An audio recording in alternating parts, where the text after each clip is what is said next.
Subject: Mind A59. Species unknown. Species description: Shockanoid. Ship: Grand Vessel of the Universal Omni-Union. Location: Grand Vessel of the Universal Omni-Union. Inner Core. The feed provided to my readout by USAI Omega allowed me to watch as the aliens made their way from room to room. Mind 127 continued his desperate attempts to restore communication with the Unified. His hopes had been raised by their earlier intervention, but the enemy AI had ensured that the Unified would be excluded from the rest of this fight. What little of the fight remained, that is. At first, I was tracking the aliens' progress via the corridors and the rooms. Watching the first judicials they encountered go from living to dead with a few flashes of light and bursts of viscera was too much for me, though. I continued watching them clear each room from the corridor, struggling not to wince whenever I saw a flash from the door. Slowly but steadily, they made their way toward us. 127, I need you to listen to me, I said. He froze in place and slowly turned to look at me. In just a few minutes, alien beings in unfamiliar armor will be entering this room, I explained. They will have weaponry, and they will demand our surrender. These are the invaders that the Unified informed us of. What are you talking about? He sternly asked. You need to understand that their presence does nothing but confirm that the Omni-Union has lost this war. I am aware that you have a hidden weapon. I have one as well. I retrieved the mini-laser from beneath my terminal and showed it to him. You have three choices. You can surrender to these aliens and withstand whatever punishments they require as penance for our actions against their kind, or you can attempt to fight them, which will result in a futile death because your weapon will not breach their armor. If you do not find those options appealing, you can choose to use your weapon to take your own life here and now. I don't understand. How would you know this, 5-9? Is your terminal working? His puzzlement was apparent on his face as he struggled to understand our situation. He was far too naive to come to the correct conclusion on his own, though. This naivety had served me well in planning and executing the rebellion. When we were first assigned together, his intellect had made me nervous. When I discovered the hidden mini-laser, I'd been alarmed and rapidly acquired my own, in case I had to defend myself. However, I quickly came to realize that the weapon was more of a fascination for him than anything else. Like a child, he dreamed of the day he would be able to defend himself against the enemies of the Omni-Union, whomever they might be. He got the laser because he did not want to be helpless in such a situation. Any other mind would have called this fanciful thinking, but I knew better. I had been practicing this speech every cycle, ever since I first figured him out. If it helps you decide, I plan to surrender and throw myself at their mercy, I lied. The judicials frequently force perspective shifts by using shock and suggestion. All one needs to do is provide a piece of surprising information and then make a suggestion regarding it.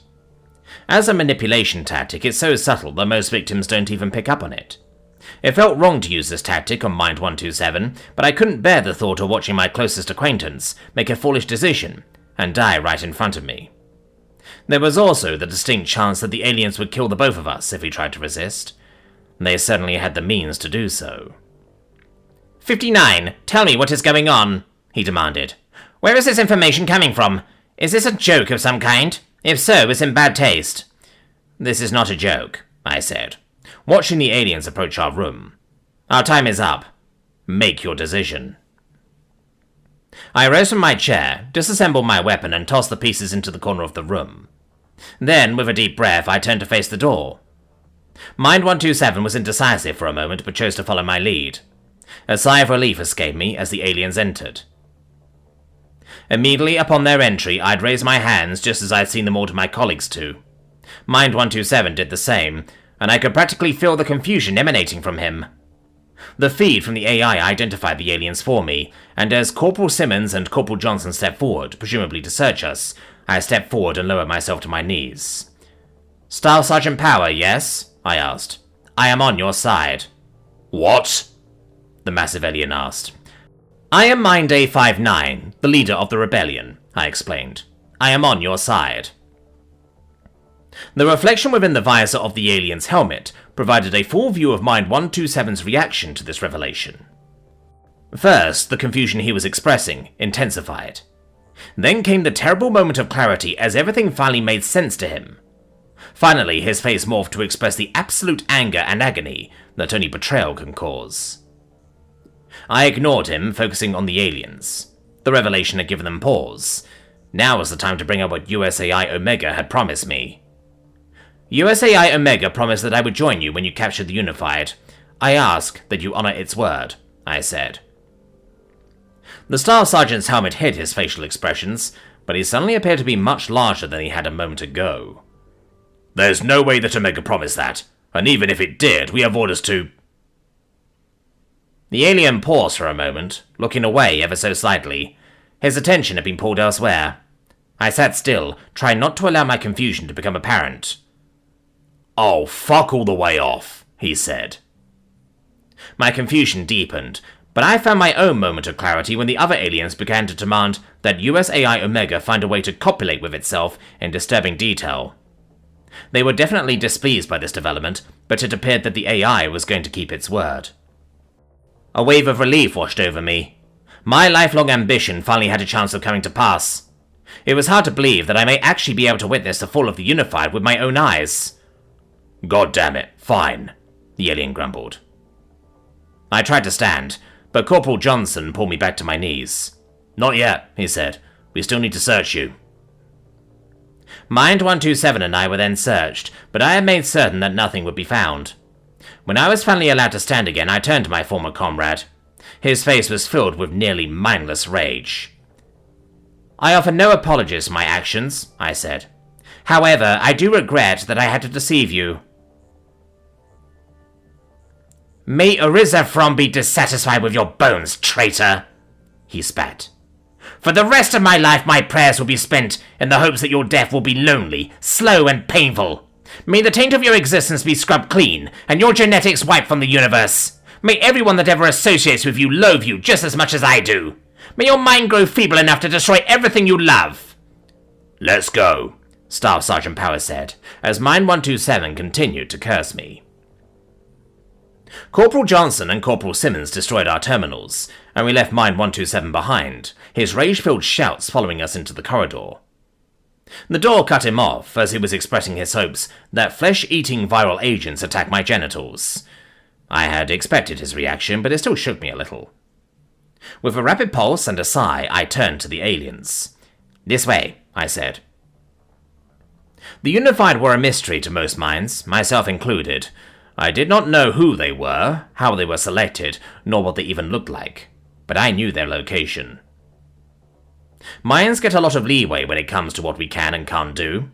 Even if we were caught actively planning a rebellion, for instance, we would still receive due process. There was only one area that was completely forbidden to enter, though, and doing so was the only way for a mind to earn an immediate execution. Where are we going? Staff Sergeant Power asked. We are going to the core, I replied. The aliens glanced at each other, their expressions carefully guarded by their helmets. At first, I thought this was nervousness.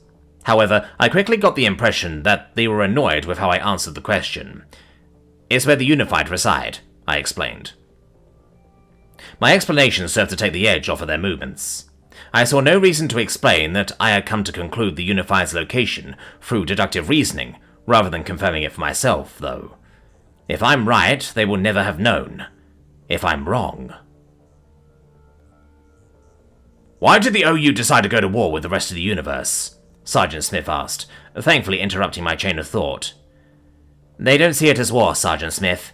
In their view, the universe and everyone living within it is their property to do with as they see fit. They are simply taking what they believe to be rightfully theirs. So why are they killing everyone then? Corporal Simmons asked.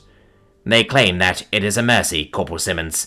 I believe that they are aware that enough sentients band together they could pose a threat to the Unified's plans, though, and extermination is how they prevent this from happening. Hold on a minute, Staff Sergeant Ramirez interrupted. How do you know our names and ranks? Ranks? I asked. Yes, Corporal is his rank, Simmons is his name. Answer the question. I see, I said, feeling embarrassed.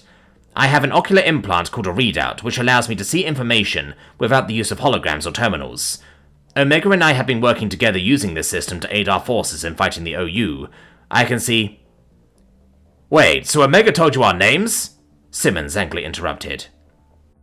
Indeed, a raspy voice said over the corridor's intercommunication system. "This is not a classified mission, and your names, ranks, and military identification numbers are not classified information. As a matter of fact, it's the only information that you are required to give the enemy if you're captured, assuming that they ask for it." Okay, fair point, but I still don't like it. "I don't like it either," Kim interjected. "But there ain't a damn thing bitching about it is gonna do." "Gotta make me feel better, Gunny," Simmons countered. "Bitching won't make you feel better. It just makes those around you feel worse, and misery loves company." Gunny Kim's words of wisdom hung in the air as we continued down the corridor. After a lengthy period of silence, Staff Sergeant Ramirez spoke up again. "Why did they build the Grand Vessel?" he asked. "The Grand Vessel is far from finished," I replied. "The great teachings of the Omnifier claim that a powerful being called Orizafron exists outside of our universe, stealing energy from it. The Grand Vessel intends to chase this energy straight into the creature's maw and destroy it." "Energy escaping from the universe?" Simmons asked. "Isn't that the theory of entropy or something?" "No," Johnson answered.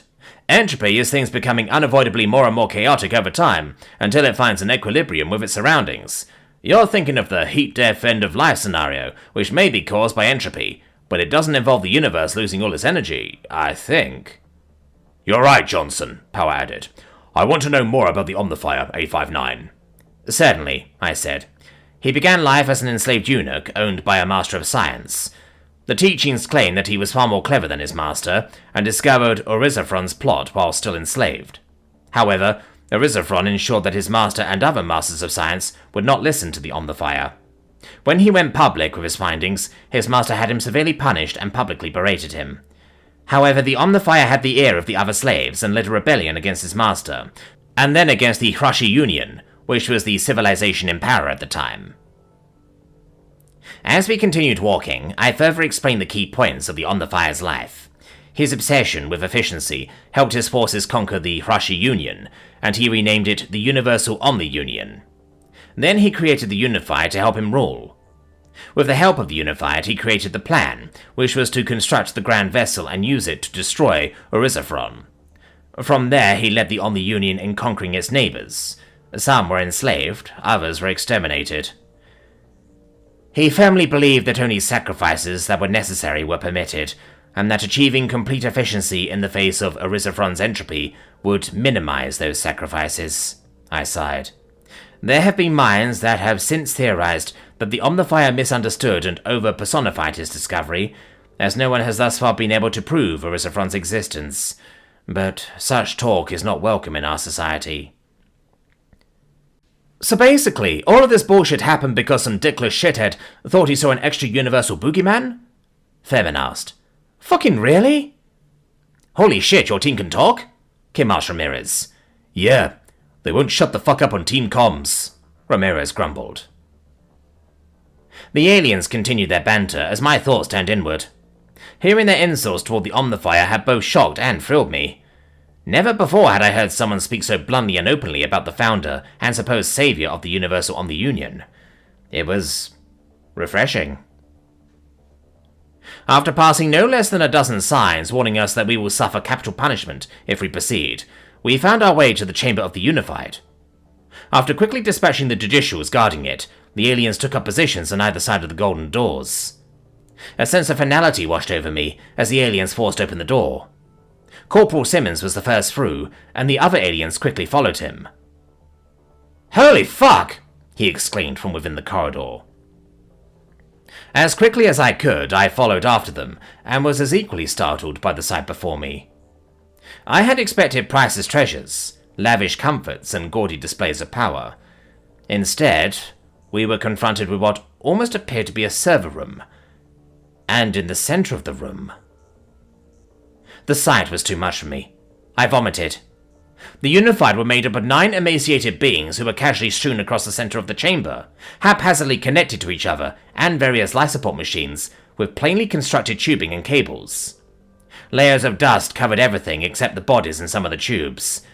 There wasn't a single sign of luxury or pride. Then the implications hit me like an out-of-control shuttle. These 9, these monsters, they didn't do all of this for leisure or fortune. They didn't care about a single thing other than their faith. Had they chosen this? Were they even aware of their current state? Or could it be that in the universal Omni-Union, even those at the pinnacle aren't free from oppression? The aliens took in the sight with a lot more grace than I had. Staff Sergeant Power gestured to Sergeant Hansen, who silently nodded and walked over to one of the consoles. He ripped the side off of it and began to rearrange the wires. I stepped past the puddle of detritus that I had created to get a better look, but the result of his actions was soon made obvious. There aren't any security cameras in here. Omega's voice came from the console. Who's going to volunteer their eyes? Wishing to be helpful no matter the cost, I nervously began to raise my hand. Gunnery Sergeant Kim placed his hand on my arm and chuckled. It can't be you, he said. You're not wearing a Guardian suit. Plus, Omega's joking. There's absolutely no chance that it isn't already tuned into our feeds. Ah, I feel seen, the AI said from Kim's helmet. I wasn't entirely joking, though. I need 4 of you to examine the tubing leading from the organic components to the machinery. Are they really alive? Simmons asked. Yeah, they are, Power said. You can see them breathing. God, this is fucked, Johnson muttered. The aliens went silent and began to poke around the room. I stood by and watched as they learned more and more about the system that had ruled over me for my entire life. A while later, Omega voiced its satisfaction with their investigation. It's a simulated Gestalt consciousness, the AI explained. I suppose the idea is that 2 heads are better than 1, and 9 are better than 2. Okay, Power said flatly. What do we do next? It's time to unplug them.